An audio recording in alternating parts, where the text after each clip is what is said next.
Morning everybody, welcome to another early start on the beach. The visibility has just gone up, so I'm heading down now. It's a very foggy old morning today. Unfortunately, low tide is pretty much now, so I won't get very long on the beach today, maybe an hour or two. But I did think it was worth coming here to have a look around. Quite a few sheep on the old golf course this morning. I guess they'll keep the grass down while it's not being used. So since we've got rather limited time on the hunt this morning, I thought I'd focus my search efforts on the very first bay. So I'm not going to go all the way towards the Rhinoceros Bay because I think the tide will be on its way in fairly quickly. I'm being watched from the cliff up above. I wonder if anyone else will have ventured out to the beaches today.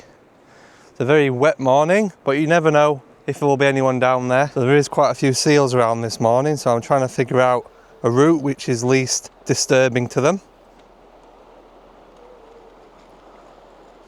A little baby down there. I think there might be quite a few babies around, so I definitely won't be going too close to them.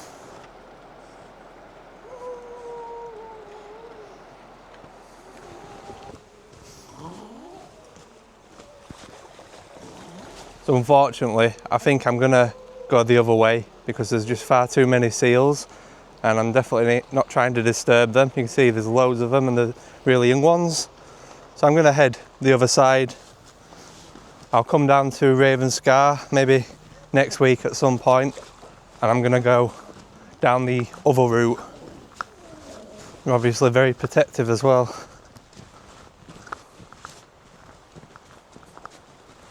So that was a pretty bad mistake. I'm gonna make my way towards Robiners Bay area and then I'll have to walk back to the car. There's just far too many seals there. They're quite aggressive because the pups are really young. It's definitely worth an explore. It looks like a pyritic nodule. I'll get my hammer out and give it a crack.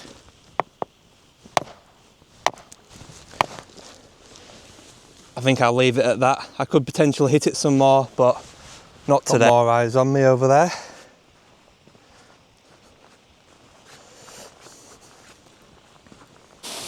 Well, that's an unusual looking shell that I've just picked up. Not quite complete enough for me to collect, but I'll leave it here.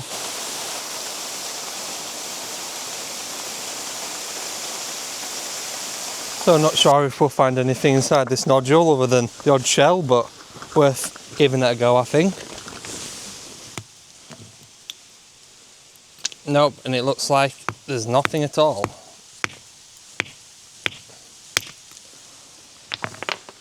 So there's his first real sign of a fossil today. Just a little bit of a Paltechiosauros that I split out of this rock.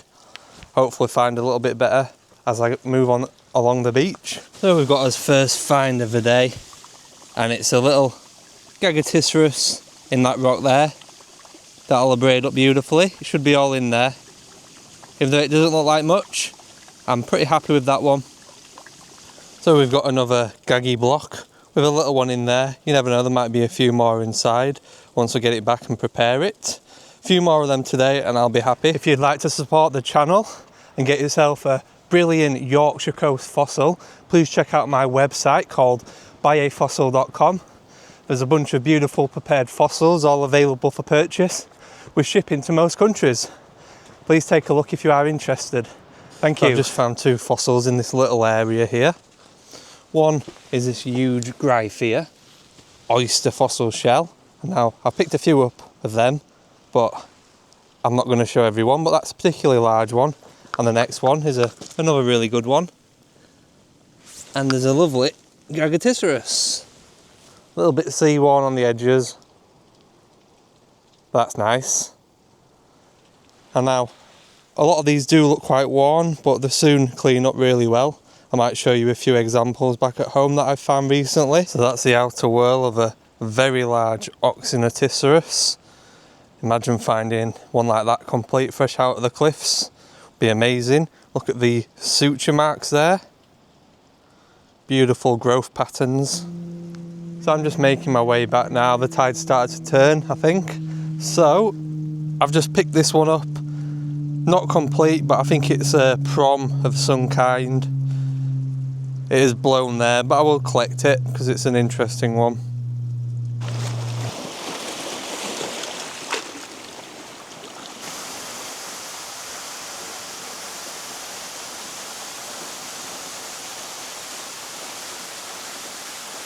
So I've just picked up this red rounded nodule here.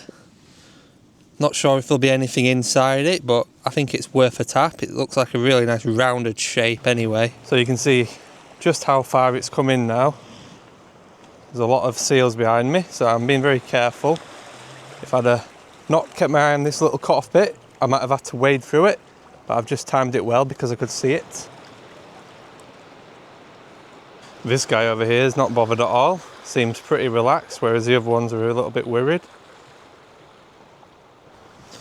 Spotted a nice looking duck. Wearing out. I think it's a duck. It's got a nice looking keel anyway.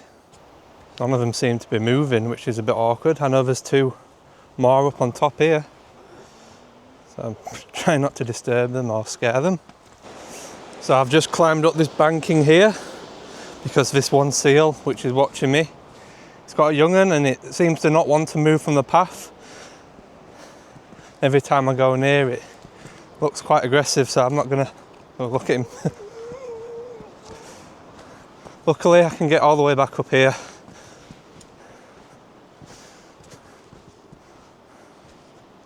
Well, it's been an interesting fossil hunt anyway.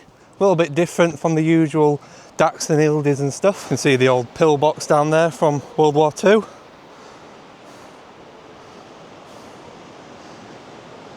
Tide won't be long until it's fully in. Alright guys, so I'm back up off the beach now. So I'm going to show you them ammonites that I promised to show you in today's video. All of these ammonites can be found at this particular beach, and I've found very recently. I actually prepared these in the last week or so. We'll start with a single one. This one will actually be heading onto the website at some point. I've got quite a bit of rarer lower lias material to add that I found recently. But let's have a look at it. It is a beautiful one. However, there's only so many Gagatisras you can have in your collection, and I do like the multi-blocks. This one will be going into someone else's collection. It's actually got a worm tube running around the outside there that probably washed up alongside it on the seabed. It's a beautiful fossil with the middle preserved in calcite. Now for this next one, some of you may have already watched the short that I put on yesterday. I actually prepped it yesterday, and it was very sea worn, but I think I've done it justice now. Looks beautiful, a nice double example. There's a lot of debris and stuff washed up alongside the ammonites. Really pleased with how this one turned out, especially considering how it looked when I initially found it. Coming up next, we've got probably the largest Gagatisras ammonite that I've found so far. I'm not sure how big they actually get these as a species, but I've not really seen any this big. Really pleased with how it came out. It's got a beautiful middle, as most of these examples do, because they are all aerobraided examples. It's got a lot of debris and stuff washed in along where the mouth border would have been.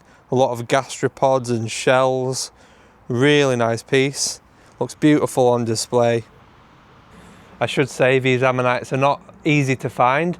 I have spent quite a few hours recently. So this is the last one that I'm going to show you in today's video. We've got two lovely little ammonites preserved on the side there.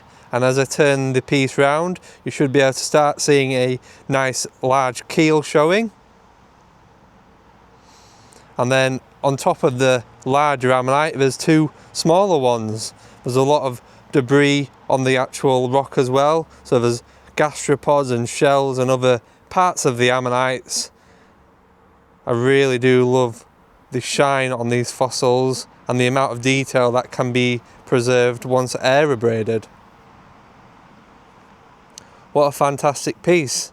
I'll be keeping these ones. Hopefully you've enjoyed that little glimpse into my collection there. I really do love these ammonites, and I hope you do too. Hopefully you've all enjoyed this video. and I'll see you all on the next one. Thank you.